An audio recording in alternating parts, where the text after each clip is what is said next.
আসসালামু আলাইকুম, সবাই কেমন আছেন? আমরা তো আলহামদুলিল্লাহ ভালো আছি। তো আজকে হচ্ছে আমি বাহির থেকে ভিডিওটা শুরু করলাম। তো এখানে হচ্ছে আমি বাজারে যাচ্ছি, কিছু বাজার ঘাট শেষ হয়ে গিয়েছে এজন্যই। তারপরে যে আমি বাজার থেকে বাসায় চলে এসেছি। তো এখানে হচ্ছে আমি কিছু ফল কিনে এনেছিলাম, আম, তারপরে হচ্ছে এই যে কলা খাওয়ার লোক কলা খাওয়া শুরু করে দিয়েছে। আম, পেয়ারা, তারপরে হচ্ছে কিছু আঙ্গুর ছিল। তারপরে এখানে আবার একটু মাছও ছিল। তো আমি একটা পেঁপেও কিনে নিয়ে এসেছি, এখানে শসা, তারপরে হচ্ছে আমি যে একটা পাউরুটি এগুলাও এনেছি। কারণ দেখা যায় দুপুরের আগেই ক্ষুধা লেগে যায়, কারণ একটু কলা পাউরুটি খেয়ে তারপরে আবার কাজে চলে যাই। তো এই যে মাছগুলো হচ্ছে আমারই কাটা লাগবে। তো আমি হচ্ছে মাছ কাটতে চলে যাব এখনই। তো আগে হচ্ছে একটু বাজারটা গুছিয়ে রেখে গেলে ভালো হয় আর কি, কাজগুলা যত আগায় রাখবো ততই ভালো। তো সবাই আমার পুরো ভিডিওটা দেখবেন, ভালো লাগলে অবশ্যই কমেন্টে জানাতে পারেন, চ্যানেলটি সাবস্ক্রাইব করে আমার পাশে থাকবেন। তো যে আমার মাছ এখানে কাটা হয়ে গিয়েছে।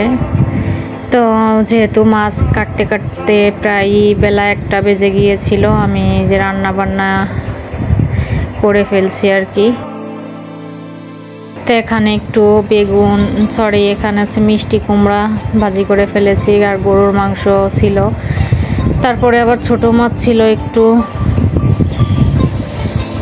এগুলো হচ্ছে আগের তরকারি ছিল, এটা দিয়েই দুপুরে খেয়ে নিব হালকা পাতলা বলতে। একটা তরকারি রান্না করেছি আর গরুর মাংস ছিল। তো এটা হচ্ছে আমার পরের দিনের ভিডিও। এটা হচ্ছে আমার ছোট বোনের জন্মদিন ছিল, এই উপলক্ষে আর কি আমি একটু কিছু করার চেষ্টা করছিলাম আর কি। এখানে আমি বিরিয়ানি রান্না করব, একটু কাচ্চি বিরিয়ানির মতো আর কি। তো আলুগুলো হচ্ছে কেটে নিয়েছি। তো এখানে এই যে একটা প্যাকেট মশলাও দিব।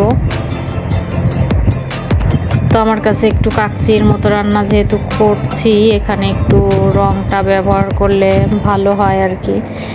তো আমি এখানে প্রথমে পানি দিয়ে দিয়েছি পাতিলের ভিতরে। তো এখানে যে প্যাকেটের যে একটা মশলা থাকে এটা দিয়ে দিয়েছি, গোটা মশলা আর কি।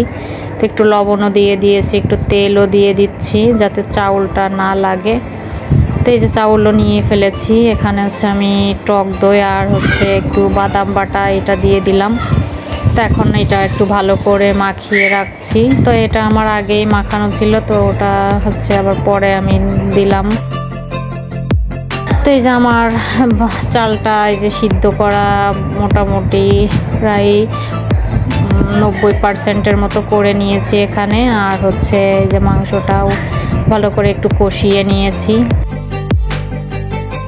তো মাংসটা আমি প্রথমে যে একটু 1 লেয়ার করে দিয়ে দিব।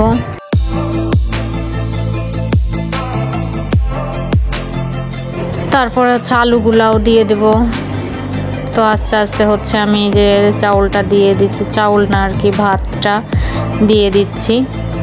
তো তারপরে হচ্ছে আবার 1 লেয়ার দিয়ে দিয়েছি।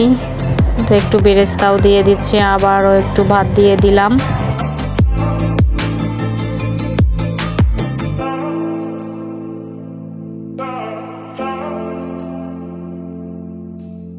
তো সব কিছুই কিন্তু আমি মাটির চুলায় প্রসেস করেছি, তারপরে এটা সেট করে আর কি গ্যাসের চুলায় দিয়ে দিব।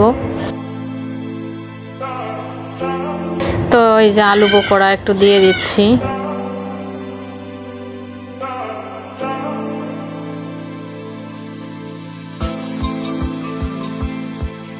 তারপরে যে আমি গ্যাসের চুলায় প্রায় 30 মিনিটের মতো রান্না করেছি। তারপরে হচ্ছে যে আমার রান্না কমপ্লিট। এখানে একটু দইও ছিল।